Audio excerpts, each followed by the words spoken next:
Okay, welcome to the next video. In this video, I want to talk to you about some basic color correction. Now, there is color correction and there's color grading.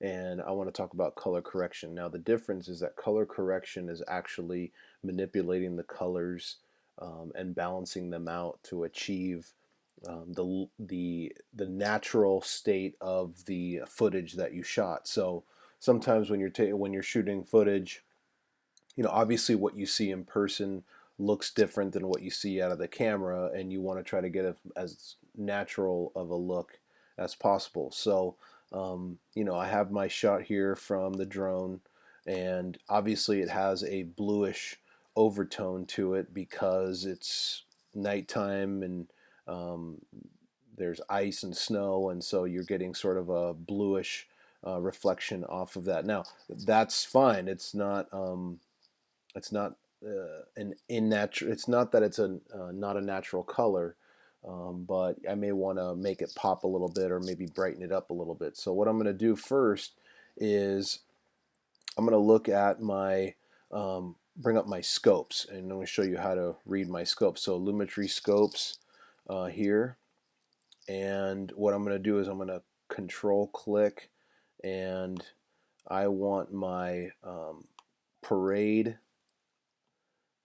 RGB selected, and you're going to get these two scopes. Now, this is the newest version of Adobe Premiere, so I'm hoping that your computer or your version does the same. If not, I'll show you how to find the scopes in your version. So here I have a representation of what the color schemes are. Now you can tell here that blue is obviously the dominant color, which means that the reds are going to be down. Up top, these are your highlights. Down low, these are your blacks, your deepest blacks.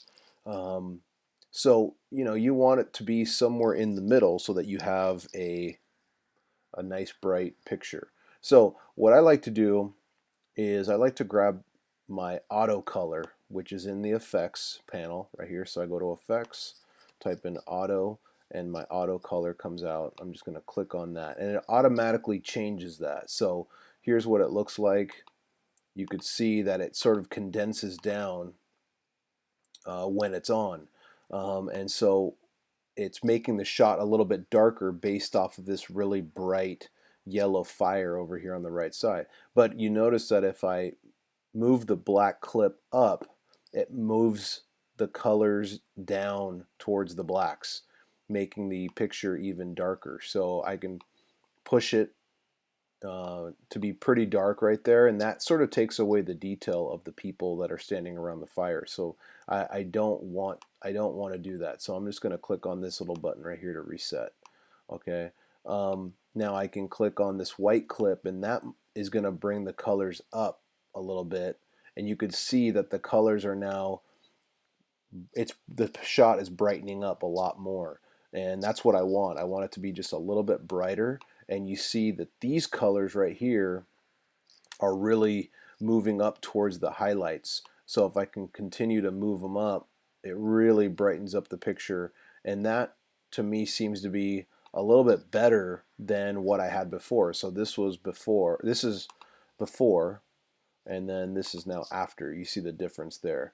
And so what I would do normally is I would do this after I'm completely done editing, and I'm going to go through one at a time. Now, one thing that's really convenient is that you can create your own preset.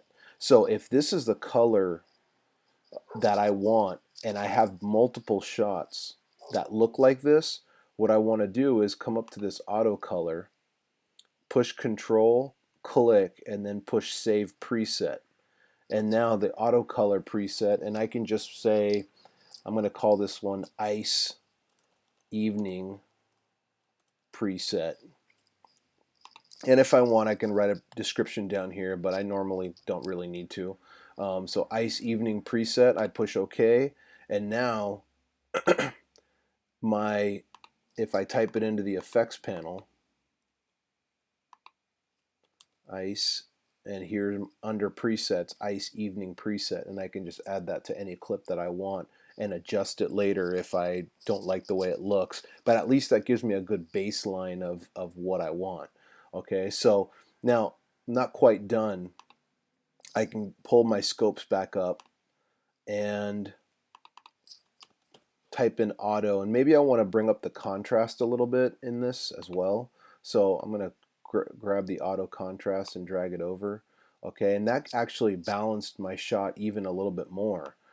So now the colors seem to be spread across the scope fairly evenly. Obviously my blue is still my dominant color, green coming in second, and then red third. But if I come down here into my auto contrast, I could do the same. I can bring it down, the blacks down a little bit to make the shot a little bit darker, which I'm not going to do necessarily right now. Or I can bring up the whites a little bit, and that is probably pushing it way over the top right there. Although that may give me a pretty cool look that I want, um, but that's not what I'm really going for right now. So maybe push it up 1%, and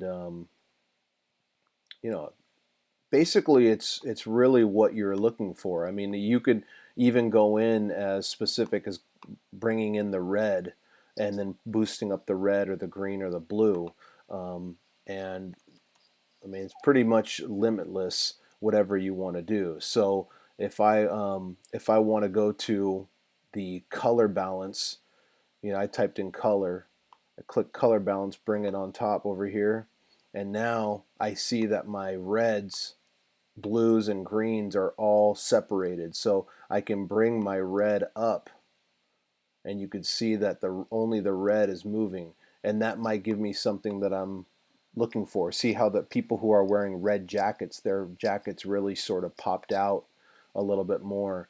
Um, I can bring this back, and let's say I want to bring up the greens.